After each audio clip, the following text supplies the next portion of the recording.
Mr. Birchum is an animated series for divorced men and boys who will grow up to be divorced men. Mr. Birchum is a sort of ultimate divorced guy who has somehow gotten married in spite of not seeming to have done a single thing to improve himself, because it was never his fault to begin with. In the context of the show, his ex-wife is actually a lesbian, so her having left him doesn't mean he's a bad guy, it's just that there is something fundamentally different about her that doesn't let her acknowledge his greatness. This divorced guy energy permeates the entire show. Mr. Birchum is a man whom society has forgotten, but this show, which is a clear example of wish fulfillment, depicts a society that is slowly realizing he needs to be venerated because it turns out everyone else was mostly wrong this whole time. The origin of the Birchum character goes all the way back to 1994 when he was created by Adam Carolla on the Kevin and Bean radio show in Los Angeles. All these horrible shop teachers, they were angry guys with big mustaches and big forearms who loved woodworking and hated kids. Although the character is an amalgamation of real people, his name is meant to be a subtle reference to wood. Birchum was the name of a guy I played Pop Warner football with, but Birch is the name of a wood. So it makes you think of wood. The Birchum character became a fixture on the radio show, making jokes and offering surprisingly useful home repair advice. Hi, I'm putting some cabinets in my garage, and I was wondering if you could give me some pointers on how I could do that. You building those yourself? Yes, I am. All right, start with 3/4 paint grade lumber core birch, good one side. If you want to substitute 5/8 shop grade Luan, I won't tell anyone. Carolla would partner with Daniel Kellison to create Crank Yankers, which was a series that featured crank phone calls acted out by puppets. The series brought the Birchum character to television. I don't go to the doctor and ask his permission to kick a man's ass. Okay, cool. The Birchum character proved to have enough potential that an animated series would eventually be pitched to Fox, and an animatic was created in 2011 as part of that pitch. According to a TV Guide article from the same year, Carolla was partnering with former King of the Hill executive producers John Altschuler and Dave Krinsky to create the series. Although the network ultimately passed on the show, the pilot was made public when it was posted online sometime later. Even the dogs are idiots around here. Got it. Peanut butter, Mr. Birchum. These are peanut butter sniffing dogs? We had to retrain them, but yes. After the pilot failed, not much else was done with the Mr. Birchum character, but he got an unexpected revival when Adam Carolla started working with the Daily Wire. To back up slightly though, the Birchum project wasn't their first collaboration. Adam Carolla starred for the Daily Wire in Adam Carolla Truth Yeller. It was a comedy series that was a combination of Carolla doing stand-up and talking to other famous people. Inconclusive. I think that would probably be, well, they'll be that way after the show. Right, to be like, was it a good show? I'm inconclusive. Inconclusive. Yeah. Jay was strong. Jay was Carolla good, just kind of mailed it in. Yeah. The series lasted 6 episodes. But if you want some of the merch, the hoodies are 70% off on the Daily Wire shop, which makes me think this series isn't likely to return. Also, don't give these guys any money. The Mr. Birchum animated series is part of the Daily Wire's push to create movies and TV shows to compete with mainstream streaming services like Netflix and Disney+. So far, the results have not really caught much mainstream attention. If you want to learn more, I've done a bunch of videos on that. Although the Daily Wire has recently tried its hand at animation with the kids series Chip Chilla, this is its first attempt at an animated series targeting an adult audience. Mr. Birchum is the story of a cranky shop teacher as he tries to navigate a modern world he doesn't understand. Same rules apply. First one of us to get insulted by one of these punks wins the... You suck, Mr. Birchum! Still got it. His wife Wendy is a liberal real estate agent. Wait till you see what I did to the basement.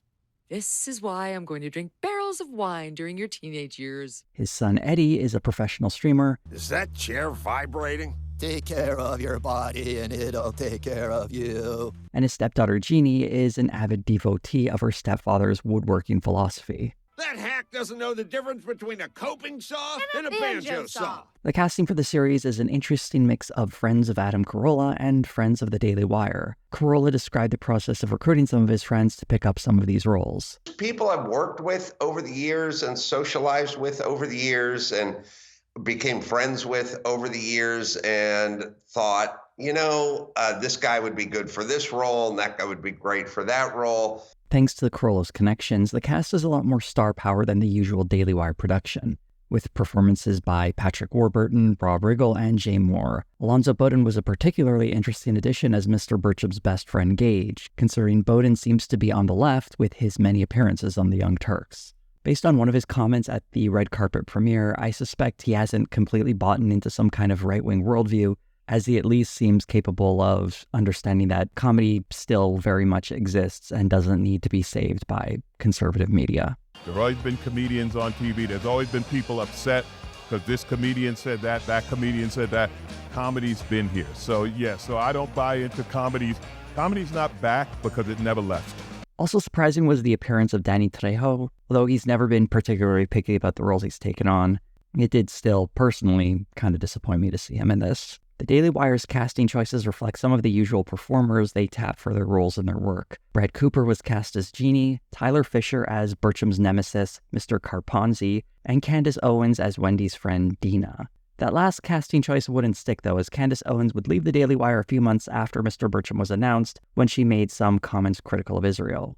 Sage Steele, a former ESPN anchor, replaced Owens on the show. The Daily Wire also edited Candace Owens out of the original trailer, though thankfully I saved that original trailer so we can see the before and after of these two performances. Don't do anything stupid, other than last year. Don't do anything dumber than last year. The character Dina only appears in one episode, though, so the impact on the show was pretty minimal. A series doesn't have to be defined by the drama behind the scenes, though, and coming in at a brief 6 episodes, Mr. Bircham was given the chance to put its best foot forward. The central conflict of Mr. Bircham is one man's struggle to deal with a changing world. It's a common theme in sitcoms going back decades, from All in the Family to King of the Hill. The premise of shows like these is that the main character is angry at the world for leaving them behind. The reason this idea has persisted over the decades is because it consistently feels relevant. Society can change very quickly and has been for the last century or so. And feeling left behind, or knowing someone who feels that way, is very relatable. So it makes perfect sense for a sitcom to present that sort of conflict. Usually this alienation the main character feels is personified by a supporting character connected to modern society. The clashes between these two characters is used to show the differences between the two generations. In All in the Family, it was Archie's son-in-law, Michael. In King of the Hill, it was Hank's son, Bobby. And in Mr. Bircham, it's his son, Eddie. Or at least it should be. That is, if it was following the pattern of previous shows. But it's here where the series runs into problems. Bircham doesn't really interact with his son in very many meaningful ways. In the 6 episodes of the series, the only plotline they appear in together is in episode 5, Oh, the Humanity, when the family works together on a Homes for Humanity project. But instead of focusing on the Bircham-Eddie relationship, the plotline also involves Wendy and Jeannie, so there isn't much space for father and son to do much interacting. And when they do interact, we don't really see much conflict between them, as Bircham is very pleased to see his son impressing the girls at the job site. It can't be.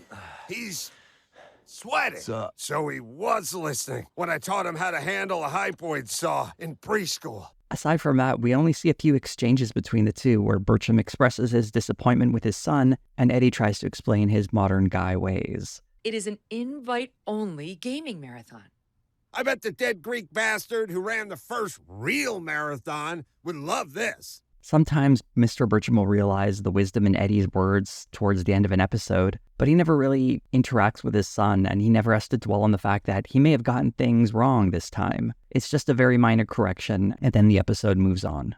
The real generation conflict happens more frequently between Bircham and Carponzi, the school Justice, Equity, Diversity, and Inclusion Officer. The acronym spells Jedi because I guess Star Wars is woke or something. My pronouns are he, him, and Z. I'm a heteronormative, cisgendered white male, for which I apologize. Carponzi is very clearly meant to be a bad guy in the series. In fact, Adam Carolla describes him like this. It is a sort of amalgamation of society. Like, you don't really represent one person I know. You represent every bad idea. Every annoying every ideology. Super annoying ideology, and anything society has cooked up in the last 5 years. In the conflict between Carponzi and Bircham, which becomes very frequently the main point of contact between the old and modern visions of society, the show very clearly takes a side that's unlike most other shows of this type. Whereas King of the Hill presents Hank as someone who sometimes rightfully criticizes modern society while being wrong on occasion, and All in the Family has Archie firmly in the wrong, Mr. Bircham goes in the other direction to show it's his old-fashioned views of the world that are largely in the right. This doesn't mean that he's never wrong on the show, though. There are occasional moments where we see Birchum may not be entirely correct when looking through his rose-tinted visions of the past. When we were kids, we knew how to man up. War ball for the next 30 minutes! Oh, no! What are the rules of war ball? There are no rules in war ball.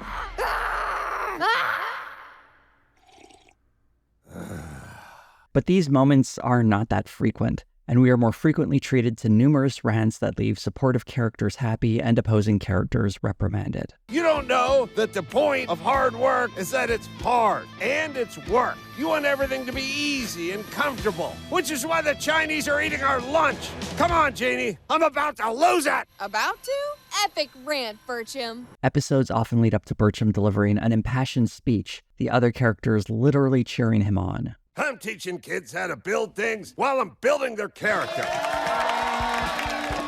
That's what America is all about. They're either selling tools to rich kids who don't know how to use them, or poor people who have to replace them every 2 weeks. What about the rest of us?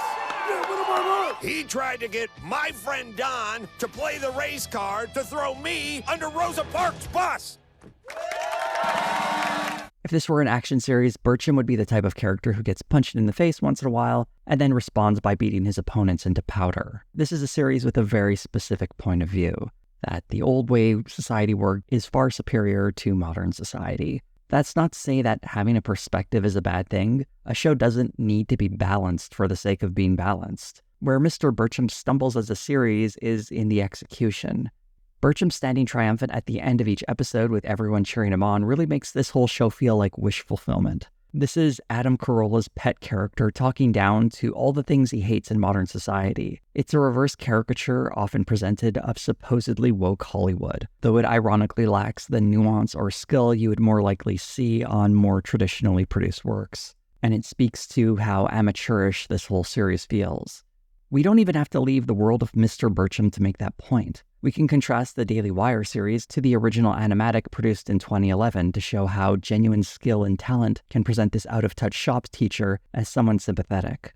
In the brief episode we find in the animatic, running just over 9 minutes, we see Birchum going through a number of very similar struggles, but in the final moments, the victory he's able to achieve is a lot simpler, where he sneaks away to enjoy a chocolate bar, a small moment of peace in a world he doesn't understand anymore. It presents the figure as tragic, and ironically, it makes you want to root for him more. It's sad that society has left this guy behind, and it's easy to have sympathy for him. It's the sort of guy you would be happy to see proven right in a future episode. This is in stark contrast to the Mr. Birchum series on the Daily Wire, where people are literally cheering for him by the end of the episode. In fact, if we go to the very first episode, when we are introduced to the Mr. Birchum character, he's presented as the hated shop teacher. Suck, Mr. Birchum! But by the end of the episode, when a tribunal is held to see if Mr. Birchum will be able to keep his job, many of the students stand up to protect him. He also taught me how to use a totally sick orbital sander, and I'm actually starting to like woodworking. Thank you. Señor Birchum es un buen maestro. Me ha enseñado muchas cosas. Me gustaría que saliera con mi madre. And as I showed a few moments ago, when he delivers his impassioned speech, everyone is cheering for him. He's not the same loser from the animatic, and if anything, he's a beloved truth-teller now, winning people over with his righteous speech. It's like a conservative caricature of the West Wing. It's harder to build sympathy for a man claiming that society has left him behind when he routinely humbles said society and convinces everybody else that he's right. And going back to Carponzi, by making him the main foil instead of Eddie, we don't have the same emphasis of shows like these where the out-of-touch old guy is trying to learn how to live with his more modern family members. There's no presumption of love that demands these people learn how to live together. Rather, Carponzi is an enemy that needs to be defeated, and usually is. As I said earlier, this whole series feels like wish fulfillment. Enemies get vanquished, our heroes proven right, and then everyone claps. To look a little longer at the older Birchum stuff, in his earlier appearance, there's an even starker contrast to what we find in the Daily Wire series. After having listened to dozens of his appearances on radio programs and on crank yankers, the older Birchum comes off as way less sympathetic. He's more obnoxious and often outright creepy, like when he propositions a woman on the other end of a crank phone call. I hope you please forget my phone number, please. Back door? You back door gal? No babies in the back door, I'll tell you that. God knows I've tried. I'm going to report you to the police, you disgusting Hey! Early Birchum's life is a complete mess. He's dealing with PTSD after serving in Vietnam and complaining about his missing prosthetic leg and his fat wife. He's still a tragic figure, but in a far meaner sort of way. The audience is not expected to have any sympathy for this version of the character. He's just this nasty old man being cruel to everyone around him, a product of his own misery. And we're meant to laugh at how absurd and ridiculous he is as a figure. He's the sort of character that was probably way too unlikable to be the lead of a series, which is probably why when they created that animatic, they really softened him, so that he wasn't just a completely irredeemable, obnoxious crank, but rather a sort of sullen, rough-edged, but ultimately likable guy. The Daily Wire series takes it way too far, and suddenly we have a bitter old guy who's been transformed into a folk hero. It's almost as if, having gotten older, Carolla has become the character that was once a caricature, and bitter alienation has transformed into self-righteous arrogance. Another problem with Mr. Birchum is when it comes close to making a good critique of modern society, it gets muddled in conflicting talking points and a general discomfort with even seeing remotely anti-American. For example, in the third episode, This Means Warranty, Birchum needs to replace one of his tools and is frustrated to find out modern tool stores have been taken over by the tech industry. When there's no stud, you'll hear this whistle. When it hits a stud, you'll hear this bell. So you're saying this gadget literally has too many bells and whistles? This is some decent satire, mocking the model of tech industry disruption where an industry is given lots of trendy changes that no consumers are really asking for, all in an effort to create the next big tech sensation. Where this goes astray, though, is a revelation late in the episode that this is all a plot by the Chinese. The company that bought and dismantled Spears also owns Cargo Freight and U-Tool. It's a Chinese company. Peking Commercial Consolidation, PCC. Instead of what could have been about the boundless greed driving Silicon Valley to promote unwanted innovations, it becomes a weird conspiracy that China is responsible for selling people products they don't want or need so they can spy on everyone. These tools are for fools. We can collect more data on the American middle class than ever before. Ha ha ha ha. Good job, son. Thank you, Father. While I certainly don't trust the Chinese government, it does seem like a strange twist in what at first appeared to be a decent critique of modern American culture and the desperate hunt for profit happening in the tech industry right now. Another example is in the second episode, Thank You for Your Meal Service, where we see Wendy and Dina go for a spa day together and discover that they have different political philosophies. Does she assume just because I'm black that I'd vote for a tax-raising elitist because he happens to be half black? And she only voted for him because she thinks he's hot. I'm not sure how you don't figure this out in a friend you've known for at least 12 years. As the two bicker back and forth, one side arguing for the left, another one arguing for the right, they're interrupted by the Vietnamese masseuses who tell them that they should be grateful that they live in America. It doesn't resolve any of their differences at all, but it does make the very boring point that America is a great country, because this show can't have America being understood as anything other than great. You're so busy arguing, you forget you're Americans, and it's already so great here. Mệt với mấy người Mỹ này quá.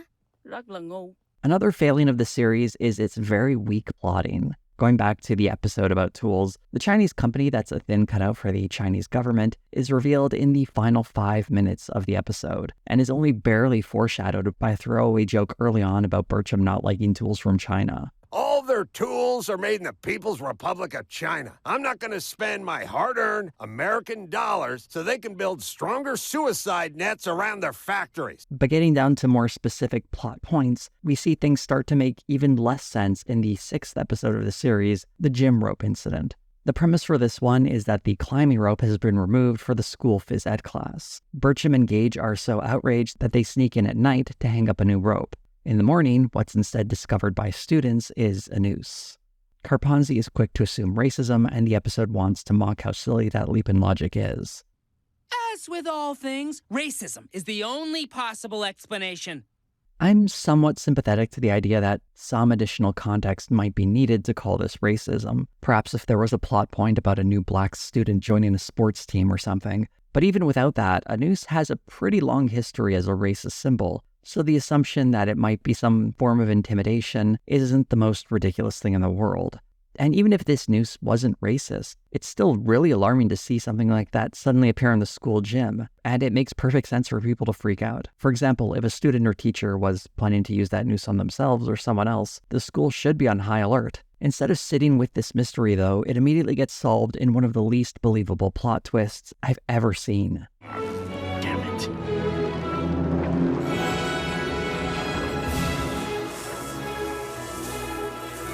For those who aren't sure what's happening here, the absent-minded janitor moved the rope out of his way, and it somehow twisted itself in midair to become a noose. If the whole point of this moment was to reveal how Carponzi, and by extension modern society, can be way too quick to label something as racist, why did the real explanation have to be something far less believable? What are the odds of something like this ever happening in real life? Well, it's easy to overlook weird plot devices, like no one thinking to ask the janitor where the noose came from, or any of the other questions that could be teased out of this hastily written story. It's this one in particular that's so glaring it's hard to ignore. It really creates the impression that these scripts were not carefully put together and probably could have used a few more drafts to iron out some of the rough parts. One thing you probably noticed in all of these clips is how the animation is not particularly impressive. This becomes especially noticeable in the Family Guy-esque cutaway gags. What color is milk? Ricardo Birchum. You can see very clearly how the frame rate drops for these gags. In animation production, footage is presented at a rate of 24 frames per second. That is, figures are shown on screen 24 times to create 1 second of animation. In more lavish productions, they will draw a unique figure for every single one of those 24 frames. This is called a drawing on ones. Since this is obviously a lot of drawing, some studios will reuse drawings. So instead of drawing 24 unique frames of animation per second, they might instead draw every other frame, instead opting to use each drawing twice, creating a total of 12 frames per second. This is called drawing on twos. It's not quite as smooth and fluid, but obviously saves a lot of time and money. To save even more time and money, animators can draw every third frame, meaning they draw 8 frames per second. This is called drawing on threes.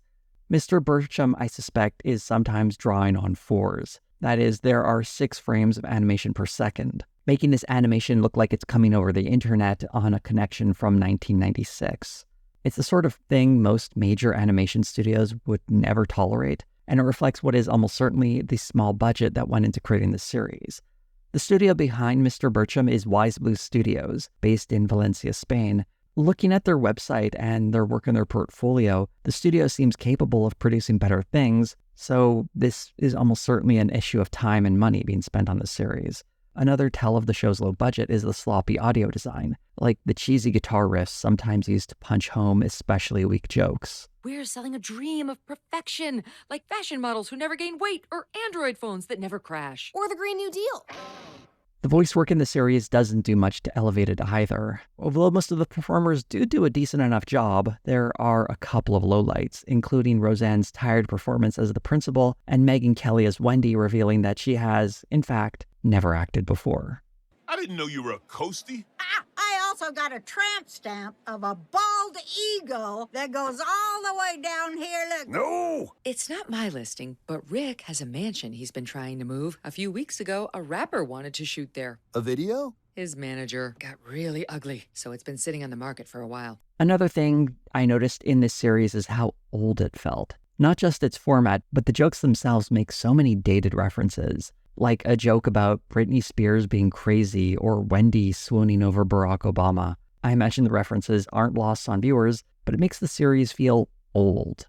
Making it feel even older are some of the recycled jokes. In fact, one of the plot points from the first episode, where Birchum gives the kids donkey points and then forces them to work on his home project to work off the demerits, was taken from a joke he was making back in 1994. All charter members of the Donkey Squad, by the way. What's the Donkey Squad? Well, you know, the trouble kit. Oh, okay. Yeah, I had him over the house for the long weekend working off some of those minus points. As you might expect from a show funded by a conservative media outlet, the show doesn't take kindly to left-wing politics, though its jokes mocking the left often fall flat. That's because you lefties don't know what's funny. You call some lesbian talking about cancer a stand-up special, and you think NPR is LOL. NPR's whole vibe has never been funny. NPR is the network you tune into when you want vaguely left-wing ASMR voices to lull you to sleep, and you've already watched all the videos on my channel. You know, kids aren't allowed to ride scooters on campus, son. I'm well aware of the rules. I work here. When we see Carponzi driving his little scooter, his license plate is a joke about the LGBT plus community's acronym being too long, something that's been played out for decades within those spaces and outside of them. These tired jabs at the left aren't very funny and often don't make sense. In a red carpet interview with one of the writers for the series, he pointed out his favorite joke during the premiere. I think the joke about, Carponzi saying we have zero tolerance for mentioning intolerance, I think is perfect. With a sense of humor like that, I guess it's not surprising that the show turned out the way it did. In the fourth episode, 127 hours or so, a trapped Birchum has a nightmare where the tools he uses to teach the kids are upset that he lets the children misuse them. They sing a painful music number that includes this moment. In the context of this show, the tools are righteously criticizing Birchum for not being able to teach the kids how to use them properly. But aside from touching on a topical political story from 4 years ago, what is being communicated by this joke? Especially since the left is typically presented as the losing side in this series. Are the tools diluted the way BLM is often presented by the right? Or are they co-opting the phrase for their more righteous struggle? I'm not sure there's anything going on here aside from someone thinking that the phrase "Tool Lives Matter" was funny, which it isn't. I imagine there might be people on the right who are thinking this is just another left person who's been completely triggered by the right trying to be funny. But I'm honestly not bothered. I'm more confused. Why is this meant to be funny? Why is this supposed to bother us? It's just strange. I have to mention one of the weakest jokes in the series, and that's the boy named Beef. The running gag with this guy is that he constantly shouts out his nickname, Beef. Beef! Beef! Beef. Beef! Beef! In addition to having a deeply unfunny comedy voice, this gag wears out its welcome after the first time you hear it. It's like they wanted to add a running gag that could successfully deflate any sort of comedy in any scene.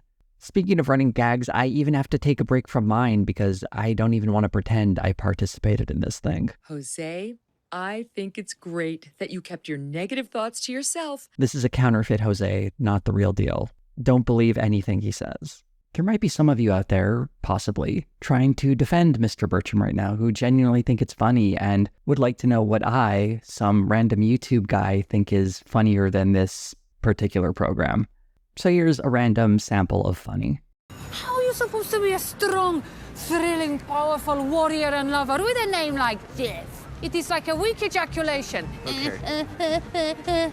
Shit. Okay. The reaction to Mr. Birchum has not been particularly encouraging. There was one review that came from a channel called Pop Culture Crisis, though I want to highlight. For those who don't know this channel, it was started by Tim Pool, which is why the host got an invite to this premiere, and they reported something interesting about the audience's reactions. There were plenty of times where Mr. Birchum was the butt of the joke, and you were supposed to laugh at how irrational and curmudgeonly he is at times. Yet that wasn't what I noticed Drew laughs. I noticed what Drew laughs is making fun of Carponzi, making fun of his gamer son, and like all of these other characters.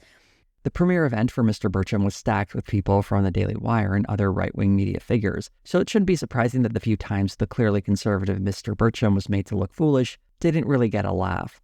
This wasn't created for an audience ready to laugh at themselves.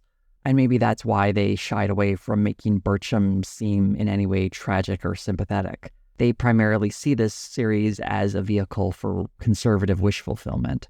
Although the Pop Culture Crisis hosts were kind to the show, other reviewers, like Lauren Chen, couldn't bring themselves to pretend this series was good. I also don't want to, frankly, say that something is good just because it agrees with my political narrative, when in reality, I don't find it entertaining. There were positive reviews, though, and I have to highlight this one from a website called Worth It or Woke for one of the funniest reviews I've read in a while. Here's an excerpt.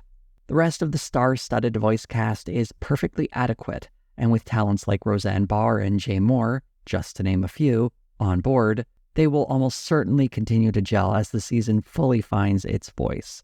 However, there is one among the cast who shines like a rainbow sun in unicorn heaven. Stand-up comedian Tyler Fisher plays Mr. Carponzi, an avatar for every radical progressive nut bar idea floating around the current cultural toilet bowl. Maybe it's just my inner editor speaking, but this reads like it was written by a high school student. And if it is, I apologize, but please hire an editor that will expect more from a writer than shines like a rainbow sun in unicorn heaven. Based on these mixed reactions from the target audience, I think it's safe to say that the response to Mr. Birchum has been mixed. What hasn't been mixed was the absolute gold rush of creators desperate to dunk on this show. And let's be real, this video is part of that mob. Pointing out how terrible this show is pretty fun, and it's quite likely it will earn more money for people who mock it than the Daily Wire itself.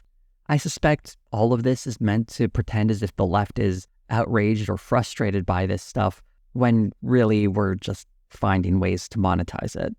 And what I think it reflects is the morbid curiosity people have about shows like this. When they see trailers that look like absolute garbage being produced by some truly unlikable people, they want to know how bad it gets without spending a cent or a moment of attention in a way that will benefit the company making it. And it seems like more than the Daily Wire are trying to get in on this conservative cartoon trend, as recently seen on Twitter with the New Norm Show. What's that? Warning, offensive. Actually, that is one of my pronouns. Also they, them, and me. You're non-binary? A series about an Archie Bunker ripoff that is neither offensive or funny. When you coming back to the trophy shop? As soon as I get rid of this, which means I gotta take in that? An animated show with a laugh track. Billy is an emotional support dog and non-binary. Oh. Voice work from Dave Rubin. Don't understand. You're black. And an appearance by an animated Elon Musk. Thank God for Elon Musk. Heavy as shit those memes. While we're talking about the Daily Wire, though, I want to do a quick update on the health of the company. The last time I tried to dig up any numbers on what was going on, I noticed they weren't sharing any, and they still aren't. But I was able to track down a few pieces of information that can give us a sense of how the company is doing. A recent town hall hosted by company president Jeremy Boring gave us a few insights. And these aren't the best of times. You all feel it. The social media giants have all but blunted our reach for the first time in the history of the company. Is that a surprise? They literally shut the country down in 2020 to stop Donald Trump from getting elected president. They just charged him with 34 counts of felonies that they can't name in this election. Of course, they're going to make it harder for us to do our job between now and November. This is one of those incoherent conspiracy theories where they includes the U.S. federal government, the New York district attorney, and social media companies. Apparently, they are all working together, and one of the items on their agenda is to silence the Daily Wire. These town hall events, which had been traditionally used by the Daily Wire to announce big new initiatives, and this is the weakest one we've seen in years. Going back a couple of years, we can see a town hall that was hosted in a giant hall that included big announcements like signing Jordan Peterson, or even town halls that felt like they had bigger audiences and bigger news to talk about, like a $100 million initiative for kids content. Instead, this town hall is the shortest one by far, running for only 12 minutes, and the only new project announced was that the Daily Wire is partnering with Angel Studios for a movie called Sound of Hope, clearly trying to capitalize on the Sound of Freedom craze from last year. The release date for this movie was July 4th, 2024, so if this is the first time you're hearing about it, that's probably a good indicator of how it flew under the radar for most people. In fact, on its opening weekend, it earned $6.4 million, which is a far cry from Sound of Freedom's eventual total of $184 million. That doesn't mean this movie is terrible or made by awful people, of course, and some of that was made clear from a public statement from one of its producers, Letitia Wright. You may recognize her from the Black Panther and Wakanda Forever movies where she played Shuri, and in her statement she publicly distanced herself from the Daily Wire. She wrote this on Instagram.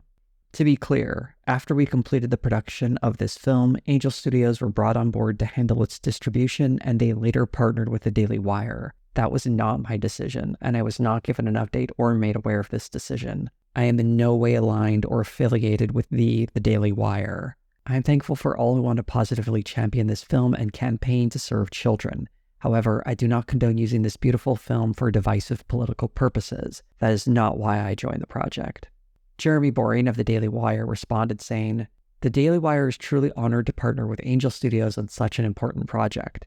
But such is the intolerance of the modern left that instead of celebrating this accomplishment and all it might mean, one of the film's producers, Letitia Wright of Black Panther fame, used the occasion to condemn the Daily Wire's involvement in sharing this message across the country." As an example of how the Daily Wire promoted the movie, an article from Deadline shared a Twitter post from Matt Walsh, where he blamed leftists trying to stop Christians from saving children. And if this is part of the Daily Wire's marketing support, it's hard to buy Boring's comment that it's the left trying to advance some kind of political agenda here. And yes, Matt Walsh's tweet came out well before Letitia Wright made her statement. Rather than the Daily Wire trying to do a good deed, it seems more like they're trying to latch on to a movie with a positive message to advance its own entertainment company ambitions. Had The Sound of Freedom not made so much money, I am deeply skeptical that the Daily Wire would have tried to get involved with the marketing and distribution of this movie. This whole episode does reflect the fact that mainstream Hollywood still wants nothing to do with the likes of the Daily Wire and its attempts to get into the entertainment industry. Going back to the Daily Wire town hall, there was kind of an update about Ben Key. Over 125,000 families have watched over 100 million minutes of shows that kids love and parents trust. For those wondering how this might translate to some kind of financial success, while an annual subscription for Ben Key does in fact cost $100, fact is, Ben Key is actually free for anyone who already has Daily Wire Plus. And since the number of subscribers there was last reported at 1 million, there's a good chance most of these Ben Key downloads are being freely added by people who already have Daily Wire Plus subscriptions. They desperately need that Brett Cooper-led Snow White movie to somehow get people to download this thing more. And more importantly, buy new subscriptions. I feel like things aren't going well for Ben Key right now. And as a reminder, they spent nearly $30 million in the first year of this service's existence, and they're slated to spend another $70 million over the next 2 years. Unless they've changed course internally, it seems like this is losing them a lot of money. I will eat some crow because they announced that Lady Ballers was their second most watched piece of content, which genuinely surprised me. And it really speaks to what their audience wants to see, not movies trying to be politically neutral, but rather their favorite conservative commentators appearing in cheesy comedy designed to mock marginalized people. And while they didn't announce it at the town hall, I'm guessing their most watched piece of content is the Matt Walsh documentary, What is a Woman?, which came out several years ago. We did get a tiny bit of information in an article that was published by Axios that reported that the Daily Wire has earned $22 million in commerce, roughly translating to 10% of their revenue. Commerce includes the various products they sell, from razors to chocolates to the various offerings they have in their online shop. Though of that 22 million, the razors and various other grooming products account for 19 million, which means the transphobic chocolates and cigars and baseball bats autographed by Ben Shapiro didn't earn the company more than $3 million in 2023. If we can extrapolate revenue value here, the company seems to be making roughly $220 million a year, which is an approximate growth of 10% from the last number we heard from them from over a year ago.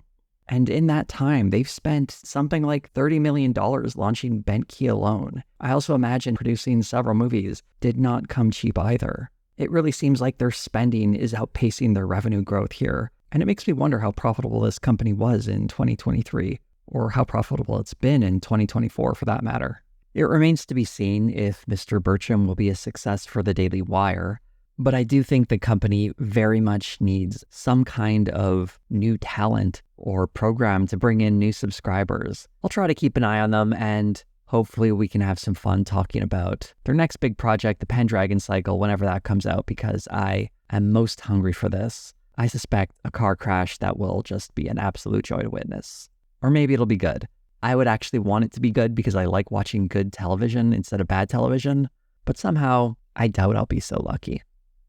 I'm not a huge fan of making videos about subjects that have already been covered in recent history, But I did notice when watching some of the videos made about Mr. Birchum, they felt a bit incomplete or were a little too focused on the first few episodes in an effort to get their videos up as soon as possible. So I thought there was still room for me to say something unique and interesting. And I hope you all found something of that in here. It does feel strange, as for a while it felt like I was one of the few channels that discussed the Daily Wire's creative ambitions in any length or detail. And now there are all these other channels doing something similar. Not that I think they're necessarily copying me, it's just that they've noticed people are interested in mocking really bad attempts at creating movies and television. What would be a much cooler trend, I think, is if people started joining my Patreon or becoming a member of this channel, like the fine folks you see with their names on the screen now. If you join at the $5 tier, you'll get early access to videos, your name in the credits, and some fun extras I throw in every now and again. But if you would like to support the channel in a non-monetary fashion, you can like, comment, subscribe, and hit the bell for notifications, or even share this video on social media. Thank you all so much for watching.